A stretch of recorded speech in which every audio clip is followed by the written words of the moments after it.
What's going on, guys? My name is Jonathan Gargoshin, Jonathan reVo Gargoshin. You can call me Coach reVo. I'll be doing our Overwatch Competitive Development Camp today. I know the countdown timer said a minute left, but I know that it's 5 o'clock or 3 or 4, whatever time zone you are in right now, so I want to get this started for you guys. A little background on myself. I am a professional FPS player the past 7 years. I've been competing since I think 2012 now. I played an FPS game called Point Blank professionally. We traveled the world competing in it in countries like Russia, Thailand, Indonesia, and a couple others like Turkey.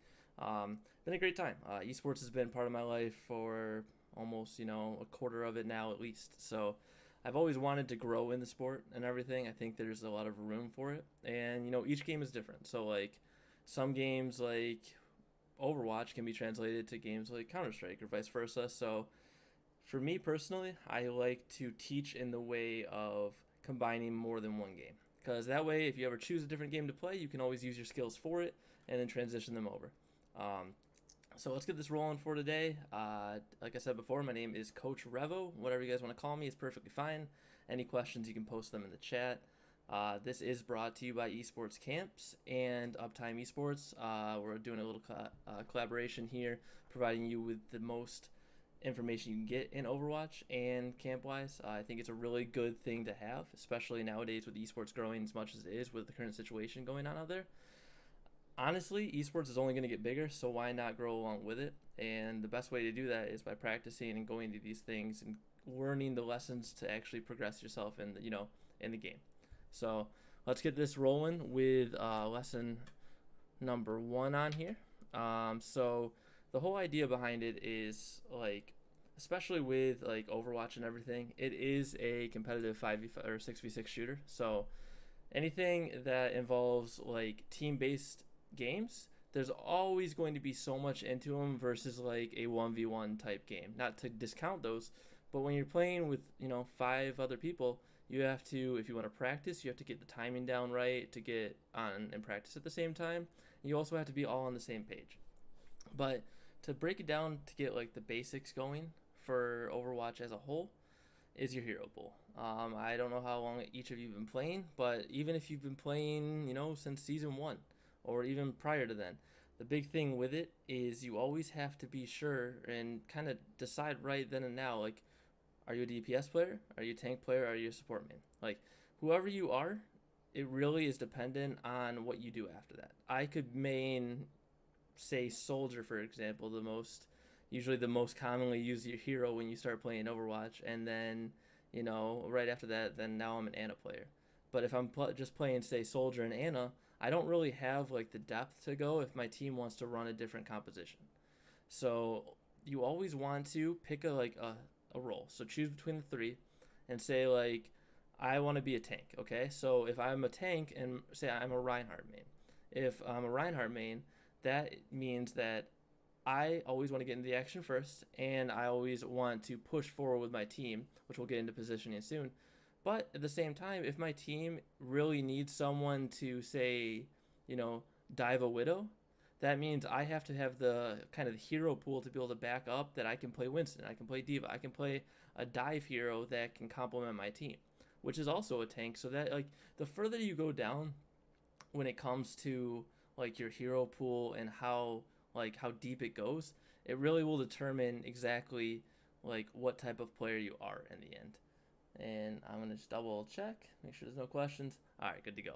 So anyway, as things are going and as things are rolling around and everything, positioning is going to be, like, if you had to think about a game and everything, like, positioning in this game is probably more important than any other one, just based on the fact that you can get caught out of position and that could single-handedly change the pace of the game, and you could be winning, completely steamrolling them, and then one of your players, say a healer, gets out of position, then your team immediately gets eliminated by the others because of the fact that you only had one support left. You had a Zen trying to heal 5 or 4 other people at that point. Since you have to be in the correct position at all times, it really comes down to being aware of where you are on the map in relation to your team, which we'll get into in about 2 or 3 slides. But like I said, like, positioning in and of itself is really kind of like the fundamental thing you always want to be like paying attention to when you're playing the game. We'll get into like how heroes are supposed to be positioned as well, and like where to go into them in the next slide. Mechanics. This kind of is like, so mechanics you will learn if you play a game like any other shooter game out there. Aim is huge in these games. Like if you have really good aim, you'll probably be a really good DPS player, or even like say you'll play Ana because you can hit every shot, that sort of thing, because your aim is that consistent. But it's also very good to have an understanding of your hero and what you can use your hero for. So whatever abilities they have, how to kind of pick and choose what hero suits your playstyle, and then use their abilities to the fullest. Because I mean, the cooldowns on each hero's abilities, some of them you should be mashing every single time when they come up because of just how important they actually are. But we'll kind of get into all of that on the next one and everything. So we'll kind of get it rolling here. So heroes, it doesn't matter like if you're a DPS, tank, support player, there's a bunch of different things that go on with each of them on what you should be doing at that time. So like DPS players, like if you think of them as a whole, they have a lot more free reign than any other position on the map, because of the fact that they're the people that are supposed to be picking off the teams like healers, or if you have a Reaper, you should be trying to pick off their tanks and their healers. Like there's certain things that DPS players can do, and it all involves around where they're positioning themselves on the map. If they're just playing behind the shield constantly, and say you're playing Widow, or say you're playing Soldier or McCree into a team that's playing double shield, you're not really going to get that far because of the fact that everyone's just protected in that ball, essentially, of just that layer upon layer of shields and shields. So the big thing for me is to always like look at what a team's playing and then adjust accordingly based on how deep your hero pool can go. I mean, it's not always best to play a hero you're not comfortable with, but if you're playing, like I said, if you're playing a hit scan into double shield, you're not going to get very far and help your team out. And the thing is, with DPS, they are generally more mobile heroes. So what I mean by that is, if I'm playing, I mean, honestly, it could be anyone. If I'm playing Genji, I will probably be able to get out of a fight a lot easier than if I was playing, say, honestly, any support out there. If I was playing Ana, it's probably going to be very hard to get out of a fight if I get out of position. So I can go into those positions where it's going to be up close and personal, and then find a way to be able to get out of them. Because, a fight will get weird to the point where, like, you're not sure if you should be in there or not. And that's a really big thing. Like, how people have, like, gut feelings and everything in life. Like, I don't know if I should do that or not. Generally, if you play this game enough, you might have those feelings, and you should follow them. I mean, if I am like, I don't think we're going to be able to win this fight, make the call. Because if your heart's not in it, that means you're not going to contribute 100% for your team. So it's better just to get out of the fight, reset yourself, get that mental reset going, and then get back into it when you guys are all like level-headed. And who knows, that gut feeling that you felt was probably extremely important to how that fight would have turned out in the end. So it's all about, like really understanding yourself and your role, and then being able to utilize it to the fullest.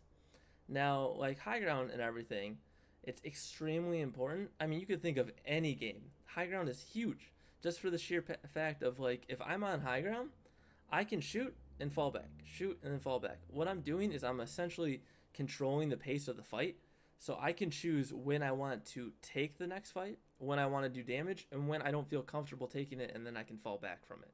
It's extremely important, but at the same time, you got to be really aware of both teams' positions. So if I'm on high ground and I'm not really listening, and then someone flanks me from behind, that's going to be on me, because like my team can't watch my back and try to keep pushing the payload or anything like that. It's very, very difficult to do, and it's one of those things where you really have to kind of consider what the best option is at that time.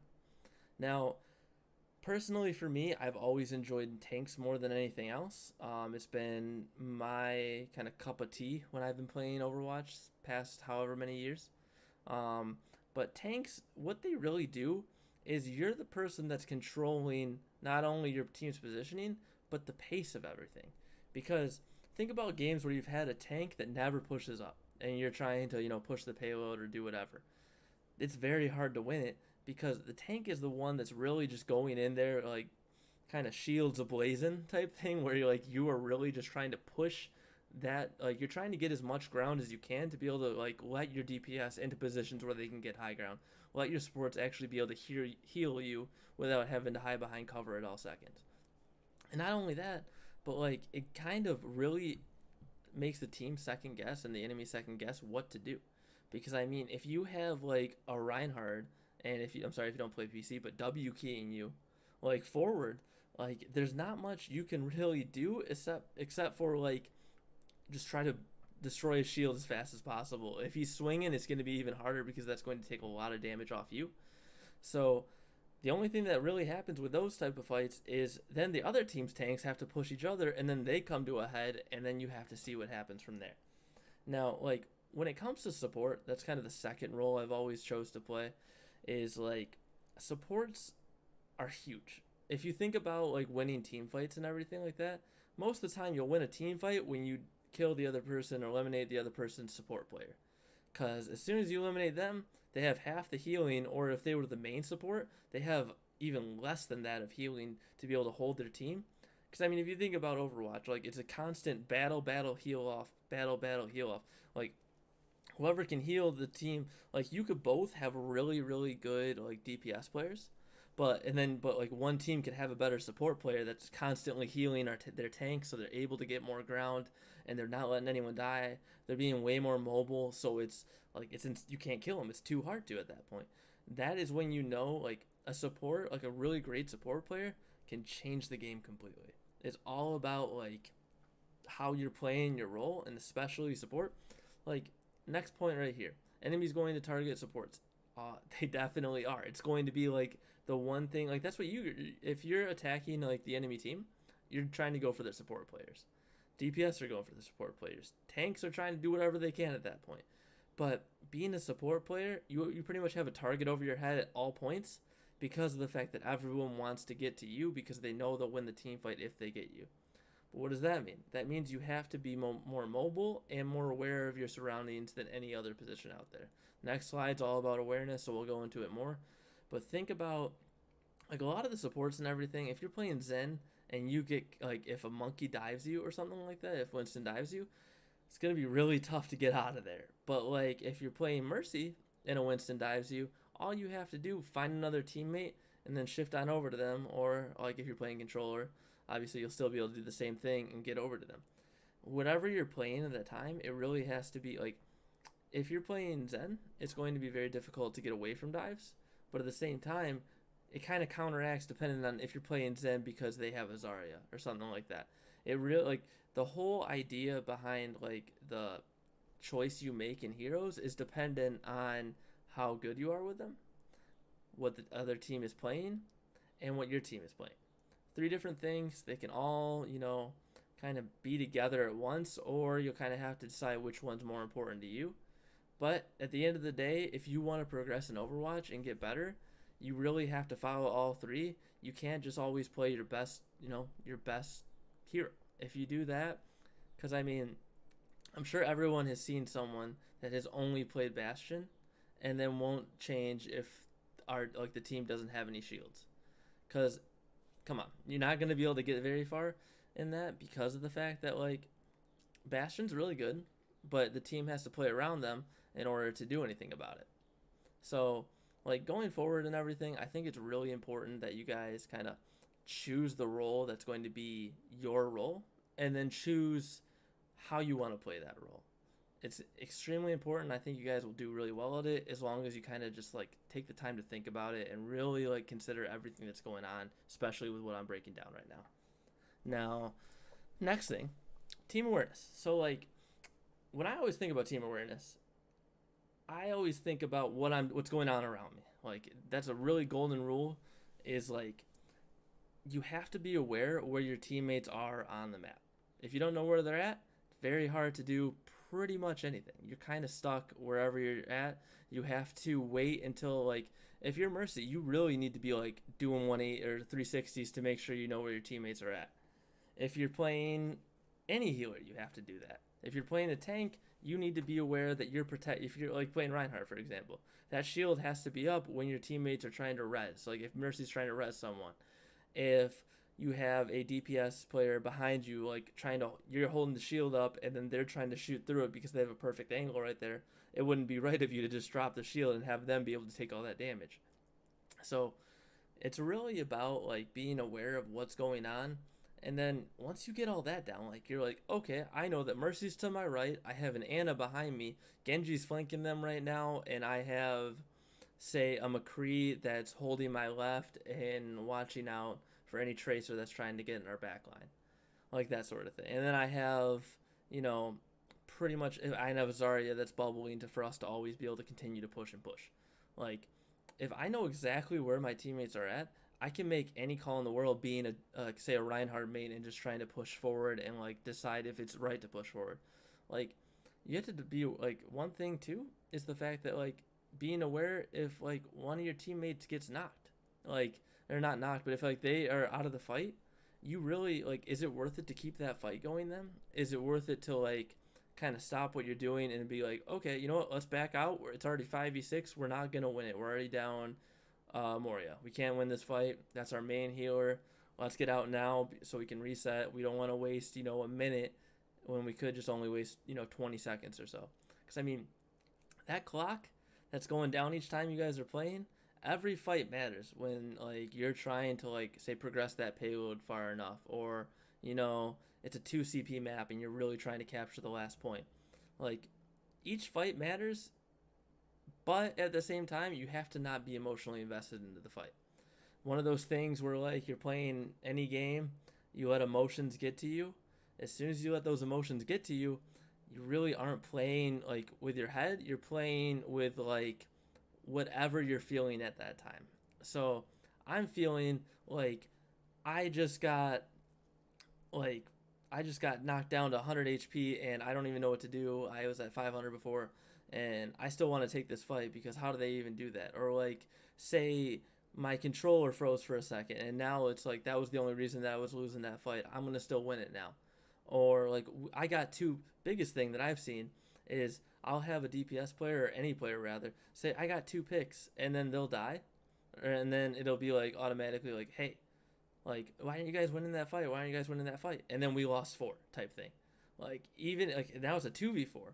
Do we try to stay in there? Or we try to like leave to be able to like fight another day?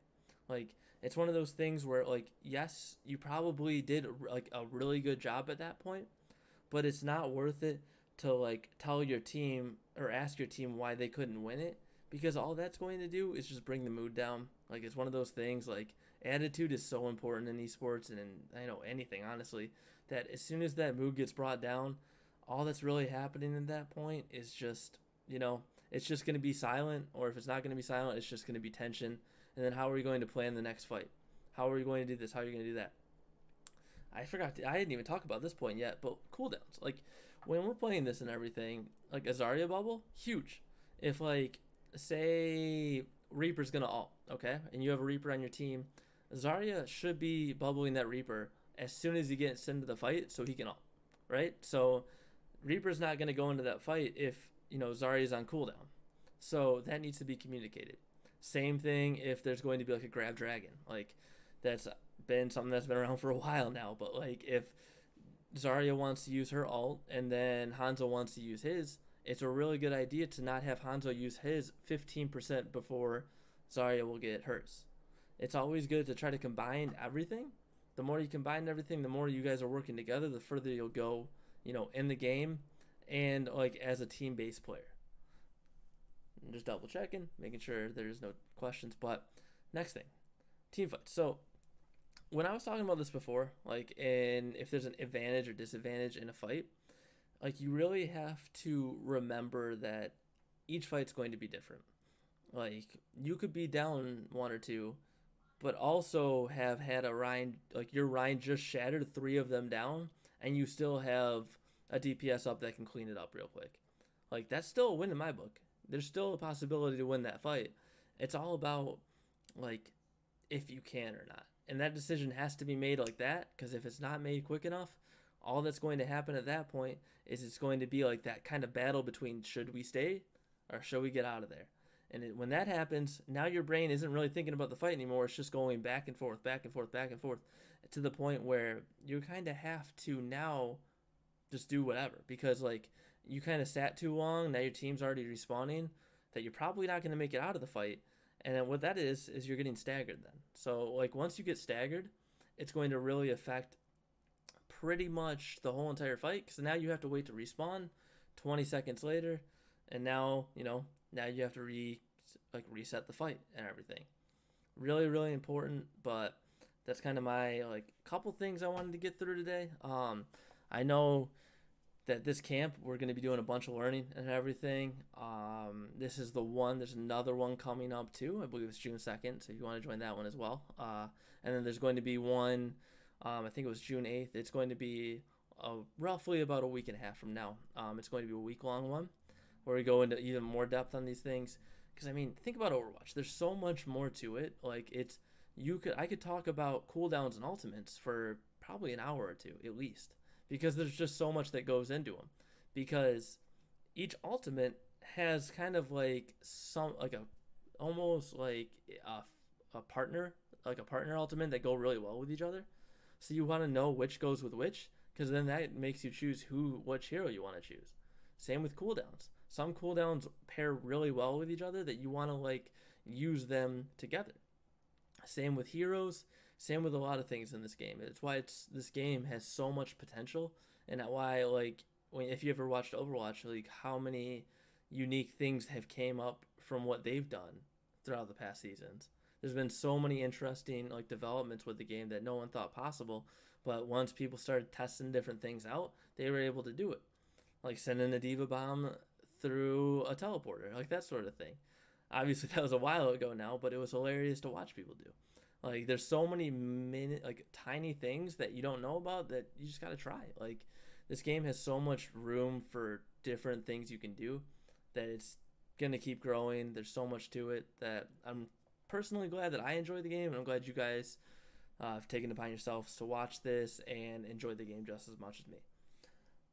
So what we'll be doing right now is kind of getting into some games right now. It's about 23 after, so I'd probably say one, possibly two games, see what you guys think. I'll kind of go through I'd say probably playing Ryan and then playing Mercy a bit, just to show you guys a couple different heroes and then how I play them, and then we'll transition into the next thing. So let me get it 1 second. Overwatch decided to close, so let me just open it back up real quick.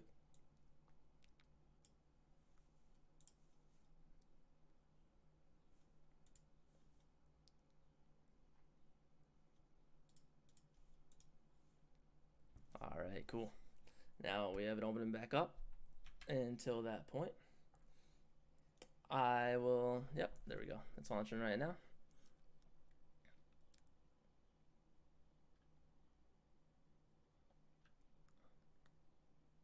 Cool.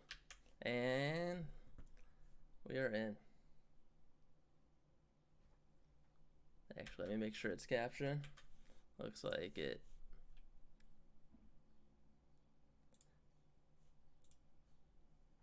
There we go. Wonderful. All right, cool. Had my sound turned off so I could hear you guys and also hear myself. If you guys ever listen to the background music of the menu, it can get pretty loud at times. And yes, I do have 116 loot boxes I have not opened. I know it's a crazy number. Let's just see how high it can go at this point. So we'll just hop into a quick play and add another loot box to the collection. So personally for me, like how I prep before going into a game, it's one of those things that I think you can translate to any game. What I consider it to be is a warm-up routine. So warm-up routines can be a bunch of different things. They can be as simple as, prepare to attack. Select your hero. They can be as simple as hopping into a game and warming up your wrists, or at the same time it can be as in-depth as, okay, I'm going to start with wrist rolls, and then I'm going to individually stretch out each of my fingers, and then afterward I'm going to practice my sensitivity. So what I mean by that is I'm going to practice my muscle memory. So I go from here to here, Hello. back. You said you would and then arm I do wrestle it from me. each side. And what I'm Nervous? doing with that is I'm getting used to kind of my own Attack sensitivity to commences the in point where 30 I don't have to seconds. worry about what You happens know, next. Anna, I there don't have are to worry if procedures we could look I into like to if repair someone your peeks eye. over here and You're I'm very playing a kind. DPS hero, I'll be able But to I'm hit that shot. comfortable with who I am. And then also personally, It's a if you're good getting reminder. very in depth into this, you really want to make sure that you kind of like mentally prepare yourself for the game. 5, You don't want to 3, kind of get in the spot one. where attack commencing. Привет!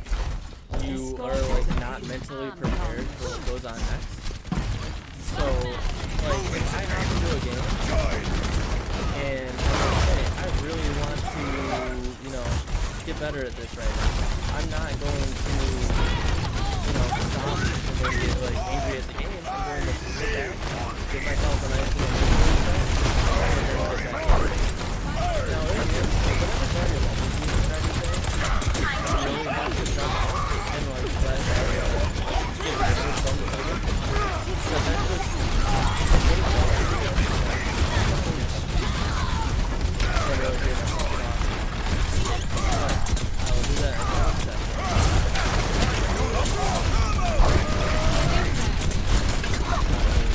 See, so when you're playing rank, if you really have to almost, like I said before, let's turn this down so you guys can hear me and I can hear myself. Okay, now I can actually discuss things. When you're playing, so look right here.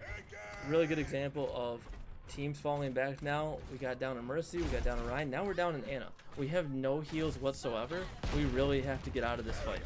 So what do? I have to push up now, guard my team until we can actually reposition ourselves to be able to take that next fight. Now, like when it comes to, you know, playing in position and everything, I see that 2 of my teammates are now up here. Now, I'm not just going to fall immediately, or like not go up here. Let's get a position where Soldier can actually hit, or see where they actually want to go. If I just let them do that with no help, it really will kind of hurt everything going on.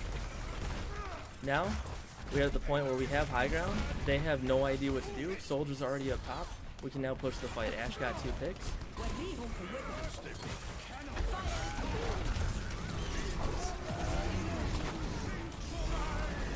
Anyway.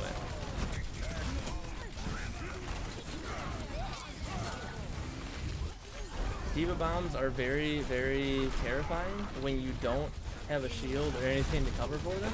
But like right here, as you know, Diva's almost out of her mech. Actually, we're kind of out of that fight right now. I'll show you guys why. Where like that needs to be communicated. Right there, we had about 2.5 people up. I'm considering myself a half because I was probably 250 HP that whole fight. So when that happens and everything, you have to be kind of ready to leave. You can't just sit in there and like say, all right, you know what, I'm gonna still be able to take this fight. I'm still gonna be able to win it. It's 20 times. I can do it. Very difficult to do when you're kind of put into that position. Now, right now, we have to get this payload. We got a minute 50 left. Everyone's already back. They have high ground though. So our options at this point are we hope that our DPS gets picked, or we hope that one of our ultimates can do something. Right now, we're down our healers. The fight's already lost, but we were too far pushed up to where we couldn't do anything. So now we have to kind of debate what the best like next choice is going to be. Right now we're playing, there we go, so we switched from double hit scan and now we're going May McCree. Personally, he already used his ult, so it's way better to switch at that point. Why keep it going when it's not really working for you? If I was, you know, playing the DPS, I'd probably switch it at that point too. That right there, McCree, kind of out of position. Can't really do much based on like where his position is at on the map. You really have to kind of judge it and everything. Because like right now, I press tab, I have an ult, Zarya does not. No one else has an ult besides me. I have about 600 left of my shield, and now I have to decide how to play this. So right there, it would have been a lot better if we had the DPS to be able to hold that back. But now we're at a point, 25 seconds left, our Ryan's down, now our Moria's down. How are we going to win this fight? Kind of difficult because of the fact that we're not getting any picks or anything. We really have to kind of see what the next best option is. And at this point, not going to be a D.Va buy coming, especially now. So we'll kind of, I think we'll be able to find a better game here shortly. Yeah, what I'll do, so I'll be able to talk with you guys more as this is going on, is play someone that I can talk and play at the same time, so that way you guys are getting the best of both worlds. So let's do this. I got a perfect idea for this. Alright, so kind of how this will work then, going forward, and I'll talk about how that game went wrong and what we could have did better. First off, it's going to be very difficult to play a quick play or any game where you're not having communication with your team. If you're not having communication with your team, it's very hard to... Oh, actually, this game already started. Okay. As you can see, guys, right now, we have 3 up, 2 up now. Not much we can really do. I see, if I was to run into that fight right now, they would just be down to Mercy until I respawn. Way better now to reset. We have, what, 3? So I have to look behind. I see a 4th right there. Another, we have a ball respawning. Right now, as that Ryan's pushing up, and that Genji, we are not together whatsoever right now. We have to wait. Genji right there, there was no way for me to even get to him.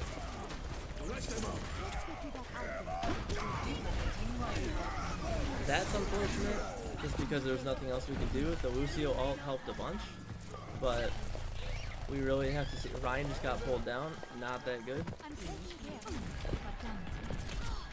With the Sombra, it doesn't help anything because you kind of are stuck. But see, when you're playing Mercy though, how mobile you have to be. Like, if I'm put in a position where I get hacked, I immediately have to find cover right then. I can't sit in the open. I can't, you know, not be moving around, because as soon as I get hacked, my mobility is shot. I can't, you know, shift over to someone. I can't do anything. I'm just immediately stuck. This Ryan right now, he has to go in because of the fact that there was no time left on here. Doesn't help that we joined this game halfway through. But the big thing with it is we still are in it, so you have to go to a more mobile hero that might be able to, you know, get back into the fight. So with this, it'd be Lucio because of his mobility. Now we got back into the fight. Now, but the fact is there's a Sombra, so it makes things a lot harder. Now, when, you know, we're doing everything and, you know, playing these games, it's really important to see where your teammate's at. Like, if their comp is actually, you know, going to work for this fight. Like right now, let's look. Science will reveal the truth. So we have heals are fine. No need to worry about that. DPS, I wouldn't. I mean, it's okay. I wouldn't really go Genji right here. Okay, good. He switched to McCree. That's good. Double shield. That's good. This comp right now will work. It's a very. This comp could win this fight just because now it's how we work with it. So, as I said before, you have to let the Ryan lead the charge. So, now we're letting Ryan lead. So, he's already kind of up front, ready to go for the fight. Big thing with Moria is you should only be throwing damages if you can in the beginning. Doesn't help that there's a D.Va. And remember, Moria can heal over time, so you don't have to fully throw it down, but it's always good. And now, since I ran out of being able to heal, I have to right click. Now I have some heals, I'll spray some of it down. Ryan needs it. These balls and everything that you can throw as Moria are huge.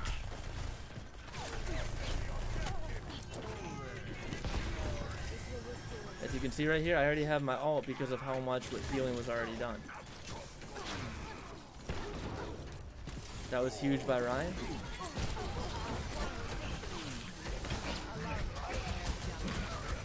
Now this part's hard because of the fact. Woo, yep. So Roadhog ult, not really much you can do. You're kind of stuck unless you have a McCree to stun him or something of that sort.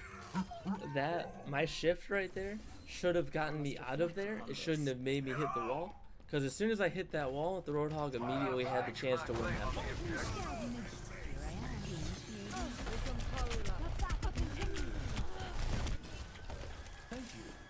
Okay, so now we res. We're still down one though. I have a ball. Our Mercy is kind of DPSing right now, which isn't good. We really need to get into the position where we have full heals going on at this time.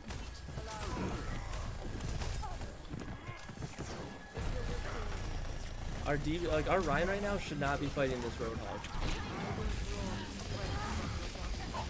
I might lose this. Oh.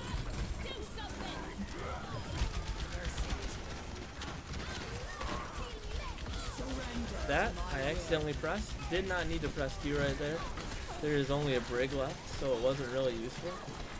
But at least you can get the kill on the brig. See, now I have enough heals there to where I can throw a ball down, and it's so early into the fight, I can get a little bit of ult charge right there, so it's worth it. Roadhog missed his hook. That's something I would call for my team, so that way they know that there's a hook up. Our team right now, since they have such beefy tanks and everything, we could go a Reaper and it would do a lot of damage to them right now. As you guys can see, Monkey really... That hack didn't hit me, but I did get booped out of the map. Their heal, or their tanks right now, both their ult, at least their ults right now, can kind of knock you wherever you want. So you're at their mercy whenever it comes to, you know, them pressing their ultimate button. You kind of have to, you know, hope and wait. That's why the McCree is good. Torb right now we kind of really don't need. It's not really doing much.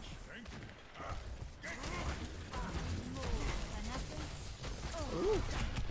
You see me getting hacked right now. I have to fall back.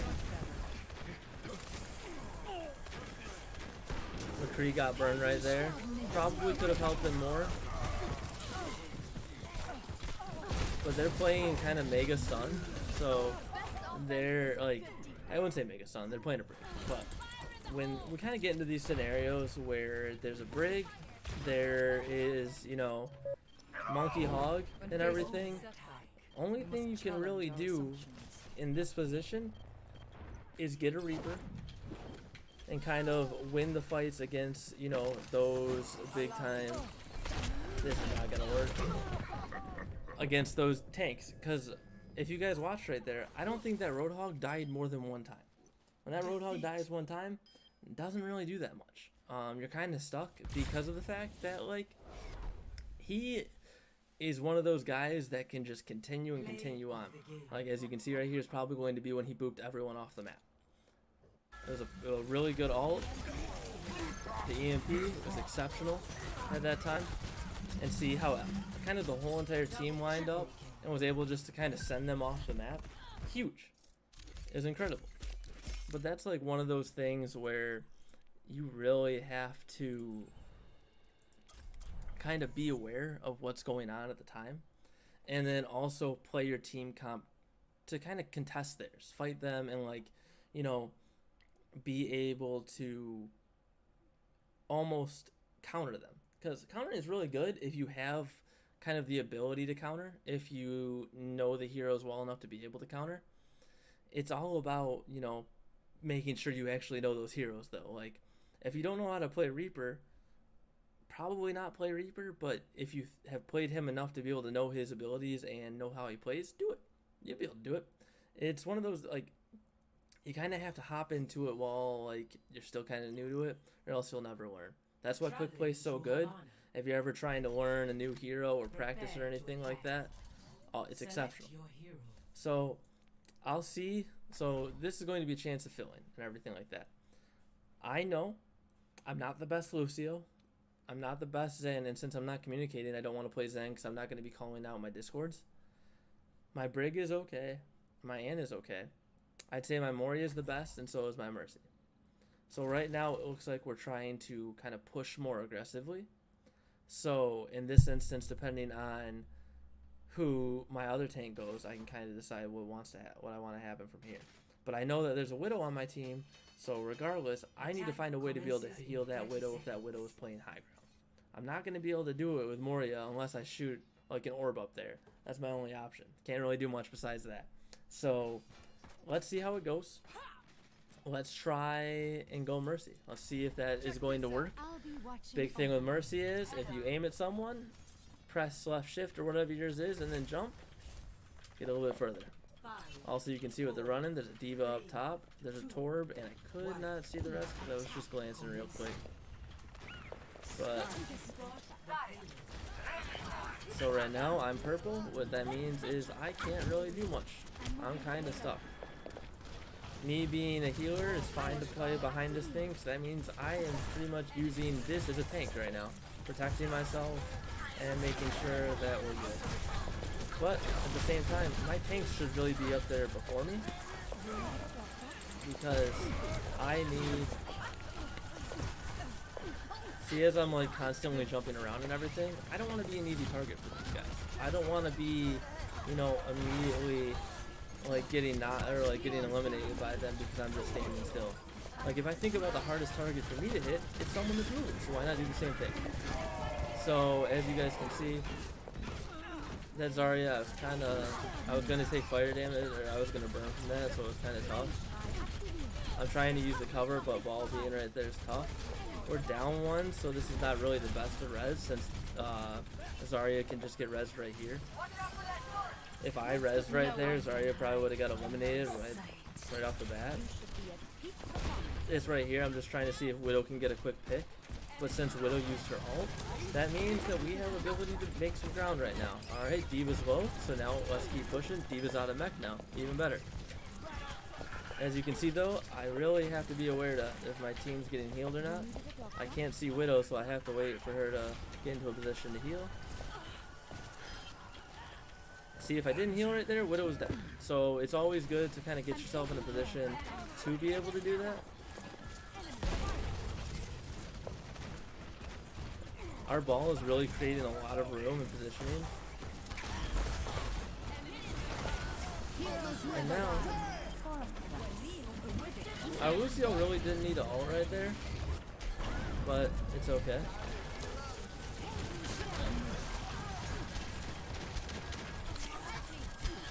Right there, their Ashe was low, so I made the executive decision to get that kill. Wasn't something I needed to do, and this, not gonna live through. Too much going on there. That Ana, nade really changed if we were going to win that fight or not. Same with the Sigma ult. But you see how we're leaving their tanks for so long that they're able to build that ult charge? It's really hurting us right now. If we don't get into the position of being able to push them further back, we're not going to be able to do it. Our Ashe isn't doing that bad, and I think our team comp is okay. It could be better. Our ball is making a lot of room and is, you know, doing a decent job. But it's also very hard to keep the heals going at the same time. Personally, I probably should switch to Ana right now. I need to be able to stop the heals going on and then continue to, you know, provide support for my team and being able to heal them. The ball kind of ran away from me and now I am out of position. But you see how, like, I have to constantly be searching around? But at the same time, look, we haven't gotten a single pick from this. Very, very unfortunate. But at the same time, we're getting very lit. Like, we're lighting the other team up to where we could win this fight. It's all about who gets the first pick now. Who is going to get it? That was huge. I have to line of sight right now. This Bob. This is unfortunate. Doesn't look like we'll probably get out of this one. Maybe.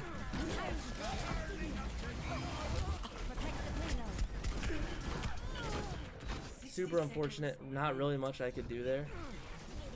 I'm not really getting much done as Mercy. I'm healing as much as I can, and it's still not like we're still not getting the picks. So I really got to switch it up right now. I have to get someone that can stop their healing, because their Mercy Ana right now is kind of keeping their teammates more alive and purpling them way more than what we're doing.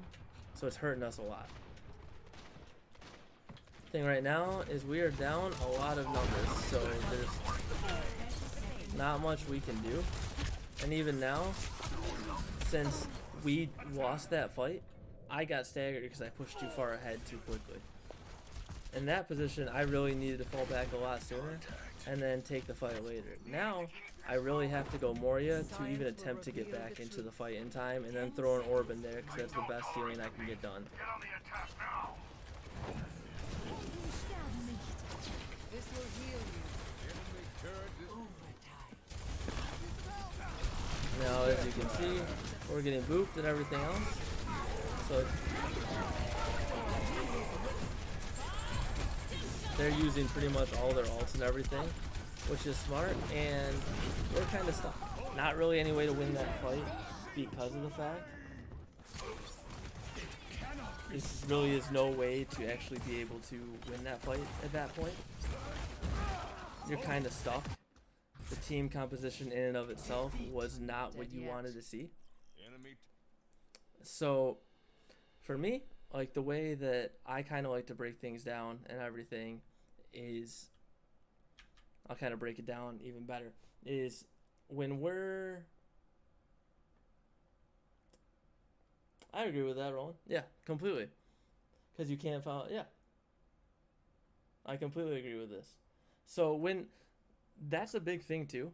Like when you're going into your hero pool and everything like that, you have to choose the heroes that you're actually, you know, decent with. So like if I'm playing a support, I need to be able to break down at least 2 to 3 other supports that are going to help my team that I'm actually decent with and actually, you know, like in a good position to be with. So like in that scenario, it's completely correct. You really need to be almost adept and like great with Ana to be able to win that fight, and that was the right call at that point. You really needed to kind of be like, okay, you know what, Ana's the right call for me right now, let me switch, and afterward, if it's going to work, it's going to work. Problem with it is if we're not getting the picks, we're not getting the picks. None of the team really ulted together. We kind of all ulted separately. We probably had one together right at the beginning of the fight, but that was it.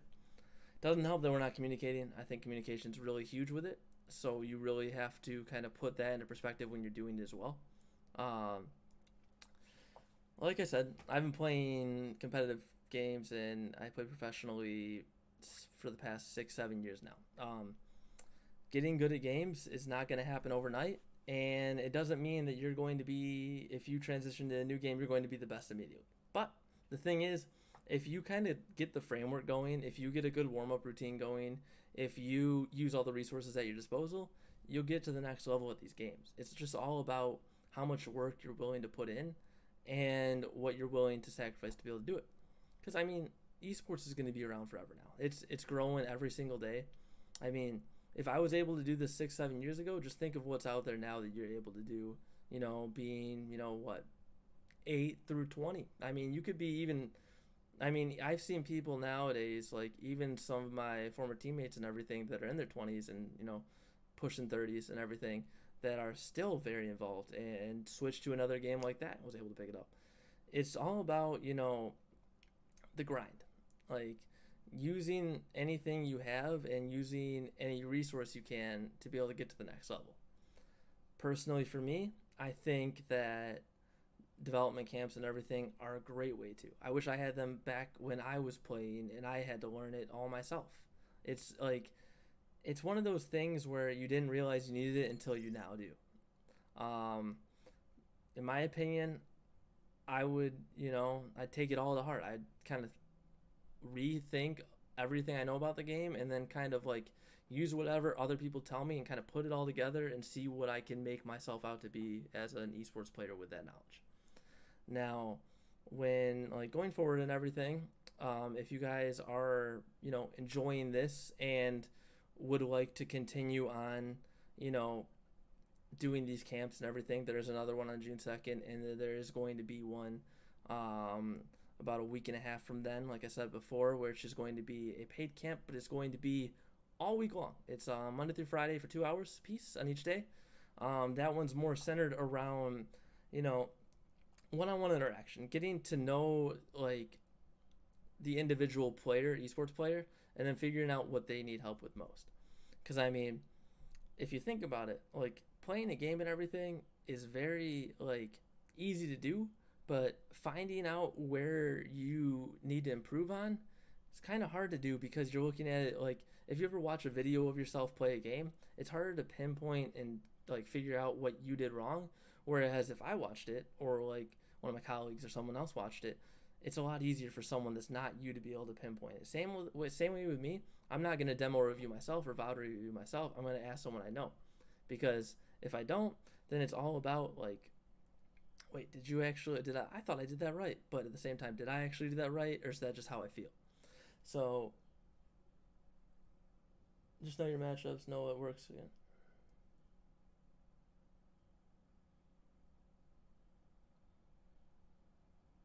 Yeah, I agree completely. I think the biggest point of that is constructive criticism, because I mean, can you turn up your mic volume? Yeah, I'll actually just do this. I'll pull up my mic right there, so you guys can hear me better. But like I said before, my big thing that I think, and actually I see Roland posts now too, is being able to criticize yourself and then being able to take criticism too. I mean, for me, I took years to be able to get to the level I was at when I was playing certain games. I had to relearn how I played some of them. Some of them, like my playstyle, like did not fit my role. So think about it in Overwatch. Does your playstyle fit your role? If it does, awesome. If it doesn't, rethink it. I mean, there's 3 roles, and in those roles, there's so many different things that you can do with them that it's not just, you know, this is my role, this is how I play, this is what I want to do. There's so many different ways to do it that it's open to everything. And I mean, I've seen players, you know, start at 1.6 SR and, you know, peak at 4.5, 4.6. And all it is just they decided that they wanted to get better at the game and they took it seriously. It's kind of like a job. I mean, it's kind of like anything you want to be good at. You really have to decide. It's like, you know what? I want to do this. I really want to get better at this. So this is how I'm going to do it. Me, I wrote down a kind of my own schedule on how I wanted to do it. I had a little practice regimen that I did, and what I did with that was I would use like an Excel spreadsheet, and I would type in how I did that day and how it differed from the other day, so that way I could see if I was improving. Because, I mean, it's almost like anything else in life. Like, if you look at yourself every day, you're not going to notice a difference in yourself. But if you have like the cold hard facts of it, you'll notice it. So it's the same thing with this. Like, your aim could actually be really improving, but you didn't realize it because you never like wrote it down or anything, or like did a test to actually see. I mean, I think it personally, like nowadays you could do so many different things because there's so many resources out there. Especially there's like trackers out there with Overwatch. There's a ton of different things you can use. It's awesome. Now, when like we're doing this and everything, there's going to be some questions and everything, and there's going to be some feedback.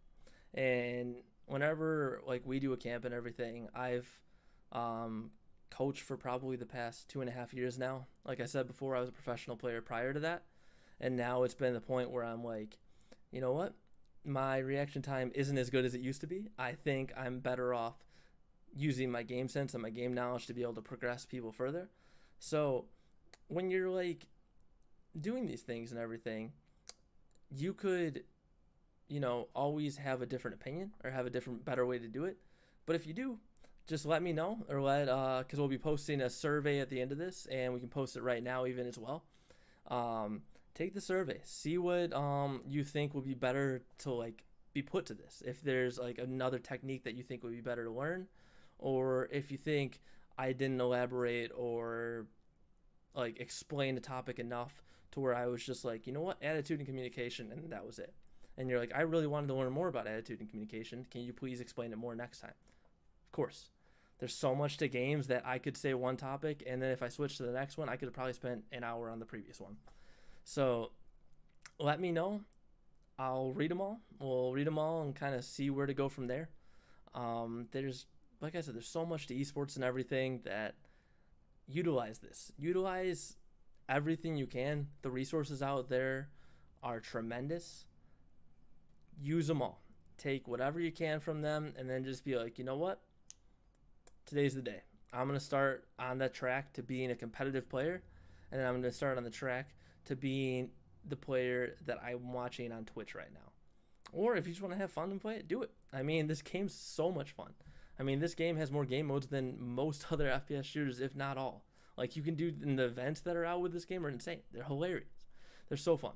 So definitely do it, guys and girls. Like, going forward though, like I said, there's another one on June 2nd. There's one coming up as well, which is the paid one that's going to be 10 hours a week, or 10 hours for the week. So 2 hours a day. If you want to do that one, that'll be in the Twitch chat as well.